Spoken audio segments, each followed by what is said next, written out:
My BFI Player Plus choice this week is a documentary about the making of a documentary, or rather, the unmaking of a documentary. Confronting once again the unimaginable hell of the Holocaust, Andre Singer's Night Will Fall tells not only the appalling story of the discovery of the death camps at the end of World War II, but also how a version of that story was effectively suppressed for fear that it would damage future relations between the Allies and their former enemies. In the spring of 1945, the Allies, advancing into the heart of Germany, came to Bergen-Belsen. Neat and tidy orchards, well-stocked farms lined the wayside. And the British soldier did not fail to admire the place and its inhabitants, at least until he began to feel a smell.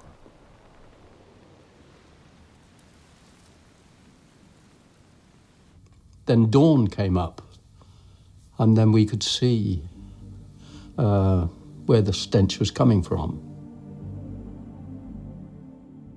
In 1945, producer Sidney Bernstein was commissioned by the Ministry of Information to make a film which would prove one day that this actually happened. The film that we were putting together was designed to show to the German people, because most of them, on our way down and on the troops' way down, had denied they knew anything about the camps. Yet his planned work, entitled German Concentration Camps Factual Survey, wasn't finally seen until 2014, when the painstaking recreation of Bernstein's blueprint finally played at festivals in Berlin and London. The things in this camp are beyond describing. When you actually see them for yourselves, you know what you're fighting for here. Pictured in the paper, cannot describe it at all. The things they have committed, well, nobody would think they were human at all. Alfred Hitchcock had worked as a treatment advisor or supervising director on Bernstein's film, but as the post-war world changed, so the awful realities of the Holocaust became something of a political inconvenience, and enthusiasm for his project waned. Instead, footage ended up being used in a much abridged American project, Death Mills, directed by Billy Wilder.